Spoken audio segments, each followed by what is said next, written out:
So there are over 500 players that log at least 1 minute for an NBA team every single season. 500 completely different players, some good, some bad, completely different in their unique ways.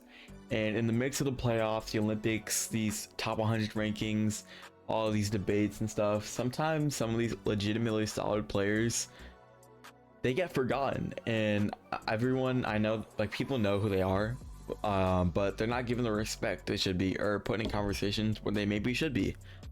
One of the players I think of for this is Utah center Walker Kessler, who had an amazing rookie year.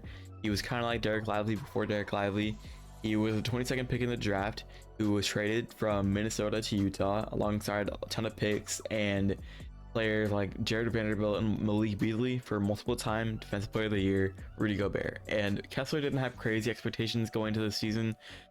Utah later on traded their star Donovan Mitchell to Cleveland, and people were expecting a tank season in order to land like the 2023 projected #1 pick, some random French guy. I forgot his name. It was like Vector Wembasule or something. But behind Kessler and Lauri Markannen, Utah ended up being a 12 seed. They were 15 games ahead of the 14 and 15 seed in the West, and they were just one game behind Luka and Kyrie. So they were honestly pretty good. And Walker Kessler was number 3 in Rookie of the Year voting. He had a solid season, 9-8 with 2 blocks. People saw him as a legit starting center in a few years, and they were expecting a leap from him in his sophomore year. That didn't happen. In the same amount of minutes, he had across the board worst stats: 8, 7.5 with 2 blocks, worst efficiency 65% compared to 72. And I get there was a whole minutes issue with him and John Collins at center, as well as like injuries, but he had a disappointing season for his sophomore year. And reports even came out saying that his value was just like 1 first-round pick. Like, I'm not losing faith in him yet, but I think he definitely needs to prove himself next year. Sticking with the Jazz, let's talk about Walker Kessler's teammate, Collin Sexton. And I mean, like, when Donovan Mitchell was traded to Cleveland, Collin Sexton was the main piece, not Lauri Markannen. Obviously, we know how that changed over time, but look, Collin Sexton has been basically wasting his early years of his prime on bad teams. This is his entire career. I mean, like, I think he could be a legit piece for a contending team. I've always wanted him on the Mavs, but I understand that's not gonna happen. But last season, he averaged 19 a game with 5 assists on almost 50-40 splits.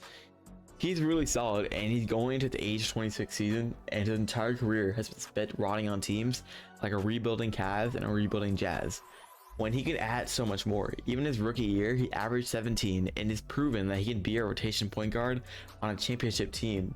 And I'd love to see him on a team like the Wolves, the Spurs, the Heat, 76ers.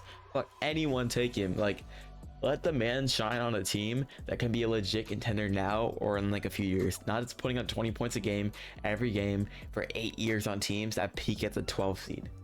And sticking with guys who I think are wasting their time on bad teams, look at Anfernee Simons. Now, yes, he's still got some issues with health. I want him to work out, but he's proven himself to be a legit shooter, putting up 38 to 42% from 3 every year since the 2021 season, and can give you 19 to 20 points a game, and he still explode for crazy games. And I think for a 25-year-old that's making like 25 mil a year, it can be solid for a younger team that has a future, like the Magic. They were thrown around a lot as a potential destination for him early in the offseason, and I love the idea. Orlando doesn't have the best offense, and I don't think Anfernee would like save it completely, but I like the idea of a scoring power on a team like the Magic with such good defense. And of course, they end up going for KCP instead, which I understand. I think he has better defense and he's more of a vet presence, but I still would have gone for Anfernee personally. And look, Portland doesn't have a horrible future. They have pieces that I like, but they're a lot further away from where they should be, and I don't think they're maximizing Anfernee's potential. Let him go somewhere else, free up minutes for Scoot and Shea and Denny Avdia to lead the way, and let him excel on another team. And another name I came up with was Jarace Walker. And looking at how prospects were perceived going into the 23 class, Jarace was one of the top names. He's supposed to be this big, strong, athletic forward. Maybe he could run a little bit of small ball 5 with a big wingspan. He knew how to use his body. He could finish and defend well. He could shoot from the stripe. He can shoot in the arc and outside of it. He was able to handle the ball decently and could be a versatile player all around. He had comps like a John Collins type guy or even like a Aaron Gordon. But on draft night, Indiana picked French wing Bilal Coulibaly, but actually they ended up trading down one spot to Washington, Jarris Walker. I still don't really know why, but people are excited, me included. Like the potential of a guy like him next to Halliburton and Miles Turner with guys like Buddy Hield on the roster, being exciting. And then Indiana decided to have 100 wings on the roster like Obi Toppin, Aaron Nesmith, Bruce Brown, Buddy Hield, Ben Mathurin, and of course, eventually Pascal Siakam, which left Jarris Walker behind as the Pacers ended up being a legit top tier team in the East, making the conference finals. And Walker spent a lot of time in the G League affiliate, the Indiana Mad Ants or something. He averaged 22, 6, and 4 on 46% of the field and 38 from 3. And he had a legit summer league performance, averaged 18, 7, and 5. And look, I don't know whether or not Rick Carlisle will put him in the rotation next year. We all know how he feels about younger players and giving them minutes, cough, Jalen Brunson. And if he doesn't, I really hope they trade him. He has so much potential they're holding back by not letting him be a legit starter or even like a legit like 7th man guy. And I don't think he'll be able to reach the potential on the Pacers next behind Pascal, but I think if they kept it, it'd still be cool, but I don't know. And there's a few other people I thought of, but I won't go too much in detail to save time. Guys like John Collins, Robert Williams, Malcolm Brogdon, Marcus Smart, Desmond Bane, etc. Even like LaMelo and Ja Morant. But the reason I made this video, and you need to hear me out about this, Giannis. Okay, like look, going to the 2022-23 season, Giannis was the consensus best player in the world. He'd won a ring the year before, came off multiple MVPs in the DPOY. There was no stopping him. Everyone agreed he was a legit unstoppable force and certified top 20 all time. The Bucks were healthy again. They were the 1 seed. It seemed like it was time for their second ring. And then in the first round, the Bucks lost in 5 to the 8 seeded Miami Heat, who had just lost the Chicago Bulls in the play-in. And that's disappointing as hell. Granted, Giannis was injured and Coach Budenholzer was going through stuff. They won one fucking game as a 1 seed. And the year prior, Giannis put on the monster performance versus the Celtics in round 2, pushing to 7. But that wasn't even enough. Like, he even put up multiple 2020 games and they still fucking lost.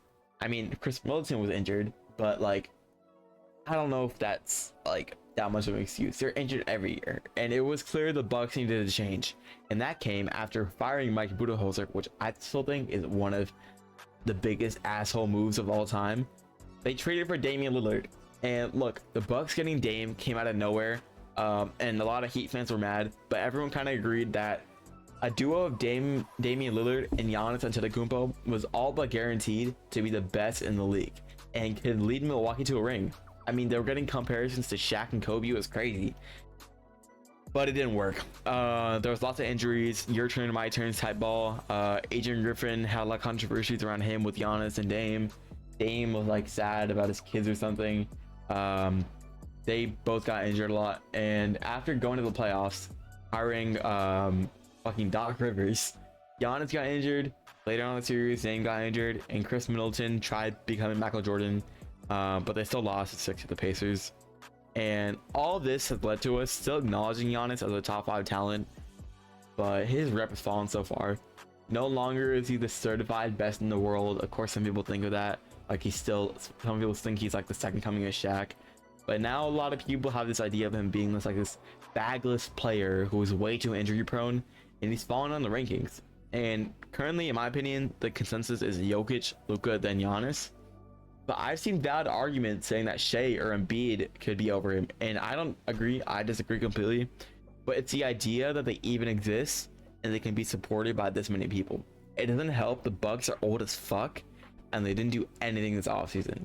Well, not anything like that much changing. And look, if Giannis doesn't have a generational run next season, he could fall even further down the rankings. That's just how this works.